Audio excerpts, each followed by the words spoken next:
Digital रुपया प्रत्यक्षात येत असताना सामान्यांच्या मनात अनेक प्रश्न आहेत. या प्रश्नांची उत्तरं जाणून घेण्यासाठी आपल्यासोबत अच्युत गोडबोले सर आहेत.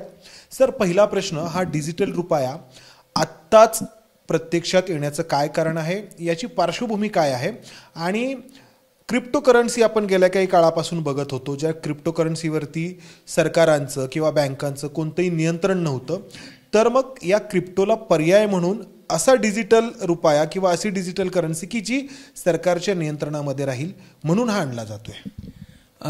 त्याचं असं आहे, त्याची खरं जर का इतिहास बघायला गेलं तर आपल्याला 2007-08चा जो क्रायसिस होता, फायनान्शियल क्रायसिस, जो जगभर आला, ज्याला ग्रेट रिसेशन असं म्हणतात, आणि त्यावेळेला जी सबंध वर खाली जे चाललेलं, ते उलथापालथ चाललेलं होती, अस्थिरता आली होती. त्यातून खरं म्हणजे क्रिप्टो म्हणजे ब्लॉकचेन पहिल्यांदा, मग क्रिप्टो करन्सीचा जन्म झाला. ह्याची कल्पना अगदी थोडक्यात सांगतो की आत्ता जे व्यवहार होतात त्यामध्ये बँक किंवा कुठेतरी सेंट्रल ऑथॉरिटी असते, जी आपण ती चेक करते की तुमच्याकडे बॅलन्स आहे की नाही. मग 5,000 रुपये बॅलन्स आहे तर 2,000 रुपये दिले, मग ते ट्रान्झॅक्शन बरोबर आहे की नाही वगैरे असं ते चेक करते आणि ते पास करते. ते सेंट्रल ऑथॉरिटीज नको, आपल्याला सरकार नको, बँक नको, अशा तऱ्हेची एक चळवळ चालू झाली ब्लॉकचेनच्या मार्फत. आणि त्यामुळे सगळी जी ट्रान्झॅक्शन्स आहेत ती ट्रान्झॅक्शन एका लेजरमध्ये, त्याला डिस्ट्रीब्युटेड लेजर म्हणतात, ते डिस्ट्रीब्युटेड लेजरवरती त्याची नोंद व्हावी. ते कोणी सरकार आणि बँक वगैरे नसावी, ते व्हेरीफाय सगळ्यांनी करावं. ते ट्रान्झॅक्शन बाद जर का झालं तर ते बाहेर काढावं, तर बाद जे होणार नाही ते ठेवावं. त्याकरता बऱ्याच मेथड, चेक सम आणि अमुक त्यात मी टेक्निकल शिरत नाही. पण डिस्ट्रीब्युटेड लेजर झाल्यामुळे त्याच्या सेंट्रल ऑथॉरिटी नसेल आणि त्या ठिकाणी अनेक ट्रान्झॅक्शन अशी एकत्र करून त्याला ब्लॉक म्हणतात. तो ब्लॉक जो आत्तापर्यंत जे निर्माण झालेले ब्लॉक म्हणजे त्याला ब्लॉकचेन म्हणतात, त्याच्या शेवटी जो ब्लॉक जोडेल, पण ते जोडणं म्हणजे नुसतं नसतं, त्यात गणित वगैरे बरीच असतात. तो नुसतं आपलं जोडणं नाही, तर ते गणित इतकं अवघड असतं की तो जो जोडेल त्याला बक्षीस म्हणून बिटकॉइन्स द्याव्यात, अशी त्याच्या मागची कल्पना होती. आता ह्याच्यानंतर काय झालं की क्रिप्टो करन्सीमध्ये बरंच वर खाली चढ उतार यायला लागले, त्याचं स्पेक्युलेशन व्हायला लागलं, लोकांनी पैसे कमावले, गमावले, आपल्याला माहिती आहे, घोटाळे पण झाले. या सगळ्यानंतर मग असं लक्षात आलं की ह्याच्यापेक्षा याला काही पर्याय आहे का. आणि तो पर्याय जो आहे तो पर्याय CBDT मध्ये, म्हणजे सेंट्रल बँक डिजिटल करन्सी, हे त्याच्यामध्ये प्रत्येक देशमध्ये आपली स्वतःची एक करन्सी असावी असं त्याच्या मागे लागला. ह्याचं कारण त्या सरकारांना आणि बँकांना सुद्धा एक असं वाईट असं वाटत होतं की आपल्याला बायपास करून क्रिप्टो चाललेलं, हे काय भानगड आहे, आपली अथॉरिटी जाती आहे, कुठल्या सरकारला ते आवडेल म्हणून ते प्रत्येक सरकारने आपली एक करन्सी असावी ह्याच्याकरता CBDCसाठी प्रचंड प्रयत्न चालू केले. तर चीननी खूप आघाडी घेतली, पण भारताने ही पहिल्यांदा आणलेली, म्हणजे भारताला त्याचा मान खरं जातो की भारताने पहिल्यांदा ही करन्सी आणलेली. तर आता या म्हणजे बेसिकली क्रिप्टोला एक आव्हान म्हणा, क्रिप्टोला एक पर्याय म्हणा, पण तरी सुद्धा एक हे अशी की क्रिप्टोमध्ये जी सरकारशिवाय का बँकाशिवाय असं जे काही होतं ते जाऊन पुन्हा सरकारच्या आधिपत्याखालीच आहे. त्याचा मुख्य उद्देश जो होता तो पुन्हा ह्याच्यात कुठे साध्य होत नाही आहे. म्हणून म्हणजे क्रिप्टोमधले किंवा ब्लॉकचेनमधले व्यवहार जे सरकार किंवा बँकांना बायपास करून चालायचे, तर हे सगळे व्यवहार कुठेतरी नियंत्रणामध्ये यावेत, यासाठी क्रिप्टोला पर्याय म्हणून आपण म्हणू शकतो की ही आत्ताची डिजिटल रुपीची संकल्पना आहे. आता त्याच्यातून पुढचा प्रश्न निर्माण होतो की मग सर, या डिजिटल रुपीजमध्ये जे व्यवहार करतील लोक, त्यांना याच्यातून फायदा काय होईल आणि काही धोके असतील का, जसे क्रिप्टोमध्ये होते?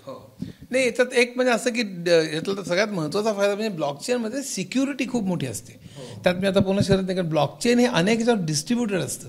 मग एका ठिकाणी तुम्हाला चेंज करायचं झालं, म्हणजे मी समजा तुला पैसे दिले आणि ते मी समजा 5,000 रुपये दिले, ते 5,000 रुपये 10,000 रुपये मला करायचे, तर त्या चेक सम आणि तर इतक्या गोष्टी, हॅश वगैरे अशा बऱ्याच गोष्टी असतात की ते मला त्या एका रेकॉर्डमधनं चेक बदलणं शक्य होत नाही. कारण ते रेकॉर्ड बदललं तर पुढची सगळी रेकॉर्ड बदलावे लागतात आणि फक्त एका नोटवरती नाही तर हजारो अशा नोट्सवरती बदलावं लागतं. म्हणजे ते जवळपास अशक्य होऊन बसतं. हे थोडक्यात सांगतो मी.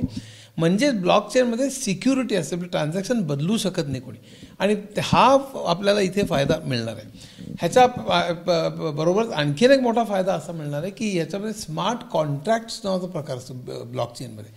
तर स्मार्ट कॉन्ट्रॅक्ट्स म्हणजे असं की त्यात आपल्याला प्रोग्राम लिहिता येतो चक्क. म्हणजे ब्लॉकचेन आपलं रेकॉर्ड ॲड करताना त्यात प्रोग्राम लिहिता येतो. त्याची बॅकग्राऊंड सांगण्याकरता सहज सांगतो की फिनलंडमध्ये त्यांनी मास्टर कार्ड जे दिलं, फिनलंडमध्ये बरेच रेफ्युजीज येत होते, तर त्या रेफ्युजीजना मग काही मदत करायची तर इतके रुपये मदत करायची, त्याचं इन्कम जर काय ह्याच्यापेक्षा जास्त असेल तर ती मदत कमी करायची, किंवा पहिला 2-3 महिने इतके डॉलर्स मदत करायची, त्यापुढची 3 महिने निम्म्यानी करायची. असं जे सगळं जो अल्गोरिदम आहे, त्यातला जो गणित आहे, ते सगळं प्रोग्रामच्या द्वारे त्यांना ते त्या मास्टर कार्डमध्ये त्यांनी घालून दिलं आणि त्या मास्टर कार्ड त्या रेफ्युजीजना दिलं. तर मास्टर कार्ड त्यांच्या त्या जिथे त्यांना मदत मिळत होती तिथे जाऊन ते द्यायचे. त्यावेळेला त्या प्रोग्रामप्रमाणे त्याचं इन्कम बघायचं, तर पहिले 3 महिने का पुढचे 3 महिने सगळं तो कार्ड चेक करायचा आणि त्याप्रमाणे त्याला तेवढी मदत मिळायची. तर हा एक उदाहरण म्हणून सांगितलं. तर ब्लॉकचेनमध्ये अशा तऱ्हेचे प्रोग्रामच आपल्याला करता येतील आणि हे प्रोग्राम आपल्याला मनरेगा असेल, रेशन असेल, कुठल्याही जरी माणसांना जी मदत करायची जर का असेल तर ती मदत करताना आपल्याला ते प्रोग्राम करता येईल की इतके खाली असेल तर इतके मिळतील, इतके वरती असतील तर इतके मिळतील. हे सगळं आपल्याला प्रोग्राम करता येईल त्याच्यामध्ये. इतकं जर त्याच्यामध्ये करता येत असेल तर पुढचा प्रश्न माझ्या मनात येतो. कदाचित तो खूप मोघम किंवा थोडासा बाळबोध पण वाटेल की मग याच्यातून भ्रष्टाचार किंवा गैरव्यवहार कमी होईल का? कारण हा अमुक एक पैसा हा अमुक एका कारणासाठीच वापरला जायला हवा असं जर प्रोग्रामिंग होऊ शकलं तर तो त्याच कारणासाठी वापरला जाईल. हो बरोबर. माझ्या मते ह्याचा भ्रष्टाचार कमी व्हायला आहे ना मदत नक्कीच होईल. म्हणजे जर का खरंच योग्य तऱ्हेने वापरला, योग्य जर प्रोग्रामिंग झालं प्रोग्रामिंग जर काही त्याच्यामध्ये काही गडबड नाही, पण पुन्हा ते योग्य माणसाला ते पोचतंय की नाही हा पुन्हा मुद्दा आहे. पण समजा योग्य माणसांपर्यंत ते पोचलं आणि प्रोग्राम व्यवस्थित झाले तर ह्याचा फायदे नक्कीच होते. एक महत्त्वाचा मुद्दा असा की आपण जे व्यवहार करतो त्या व्यवहारामध्ये भयंकर काही फरक पडणार नाही. आता UPI आपण जसं करतो, म्हणजे पेटीएम असेल किंवा गुगल पे असेल, तिथे आपल्याला पैसे काही दिसत नाहीत. त्याचप्रमाणे इथे सुद्धा व्यवहार करताना त्या माणसांचं आपण जेव्हा पेटीएम करतो किंवा गुगल पे करतो तेव्हा माझ्याकडनं तुझ्याकडे पैसे डायरेक्टली लगेच येतात, पण माझ्या बँकेकडनं आणि तुझ्या बँकेमधला जे व्यवहार असतात ते व्यवहार लगेच होत नाहीत. ते दिवसाच्या शेवटी एका बँकेने दुसऱ्या बँकेला किती समजा 3 कोटी द्यायचे असतील आणि तिकडनं 2 कोटी यायचे असतील सगळ्यांचे सम टोटल धरून, तर त्याचा नेट इफेक्ट जो असतो तो 1 कोटी रुपये फक्त पाठवले जातात आणि तो संबंध व्यवहार पूर्ण होतो बँकेचा. त्यामुळे डिजिटल पे आलं, डिजिटल करन्सी आल्यानंतर हे व्यवहार सुद्धा अतिशय ताबडतोब होतील. म्हणजे आता जो डिले होतोय पर्सन टू पर्सन ताबडतोब होतात. आता आपण बँक टू बँकला वेळ लागतो, तर डिजिटल रुपये आल्यानंतर ते सुद्धा ताबडतोब होतील. म्हणजे कुठलंही फ्रॉड झालं, कुठलंही चेक करायचं झालं किंवा मी पेमेंट केलं नाही केलं वाद झाला तर तो ट्रेस करणं आणि अतिशय म्हणजे आता आपण बघतो की गुगल पे असेल किंवा आणखी काही असतील, पेटीएम असेल किंवा आणखी काही असतील, तर याच्यामध्ये अनेकदा सिक्युरिटीचा मुद्दा येतो की ते कुठेही त्याचं काही रेकॉर्ड दिसत नाही.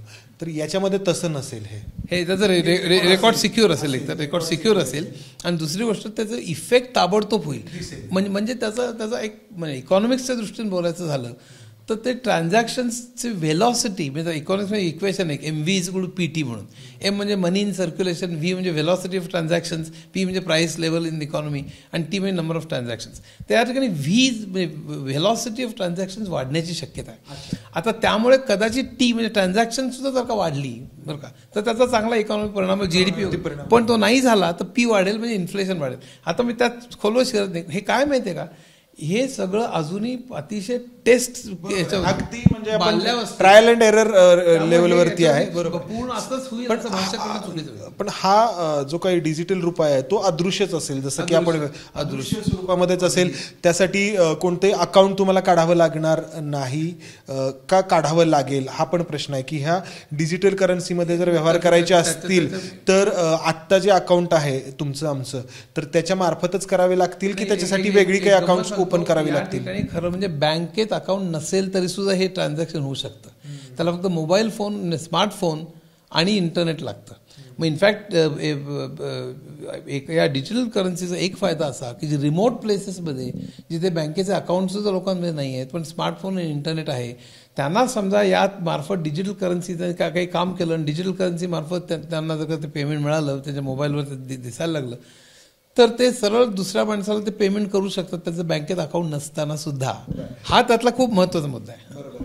आणि सर आता याच्यानंतर पुढचा मुद्दा की मग जर बँक याच्यावरती नियंत्रण आहे आणि ज्या आत्तापर्यंतच्या आपल्या व्यवहारांचं रेकॉर्ड राहत नव्हतं याच्यामध्ये जर रेकॉर्ड राहणार आहे तर मग पुन्हा तोच प्रश्न की काळा पैसा जर टाळायचा असेल किंवा सगळं काही रेकॉर्डवरती आणायचं असेल तर या डिजिटल करन्सीला इथून पुढे प्राधान्य दिलं जाऊ शकतं सरकारी व्यवहारांसाठी किंवा अधिकाधिक व्यवहार यामार्फत तुम्ही करा असं म्हणून आपलं सरकार प्रोत्साहन पण देऊ शकतं किंवा लोकांना सूचना करू शकतं, म्हणजे बंधन नाही म्हणत पण सूचना करू शकतं. उत्तर असं की ही एक स्टेप आहे. फक्त प्रश्न असा आहे की कागदी करन्सी ही पूर्णपणे नष्ट जर का झाली तरच आपल्याला काळ्या पैशावर आपल्याला काहीतरी नियंत्रण ठेवता येईल.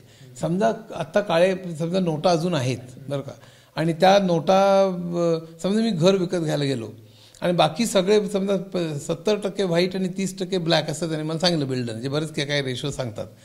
तर ते 30% मी नोटाने दिले आणि 70% अगदी डिजिटल करन्सीने दिले तरी ब्लॅक मनी कसा कंट्रोल करणार. मग ज्या वेळेला नोटा पूर्ण नष्ट होतील, सगळेच व्यवहार पूर्ण चेक म्हटलं असतं की रेकॉर्डवर पूर्वी चेक किंवा आय मोबाईल म्हटलं असतं, आता म्हणेन की डिजिटल करन्सीवरनं समजा सगळे व्यवहार व्हायला लागतील, त्यावेळी ब्लॅक करन्सीवरती बराच होईल. पण त्याला फार वेळ आहे आणि त्याच्या आणि ब्लॅक करन्सीवाले त्याच्यावर ही जी डिजिटल करन्सीची संकल्पना आहे तर भारताव्यतिरिक्त आणखी कोणी राबवली आहे आणि त्यांना या डिजिटल करन्सीचे काय अनुभव आलेले आहेत? आता राबवले त्यात मला पूर्ण माहिती नाही त्याच्याविषयी, पण मला वाटतं भारत हा पहिला देश आहे अशा तऱ्हेने राबवण्याचा.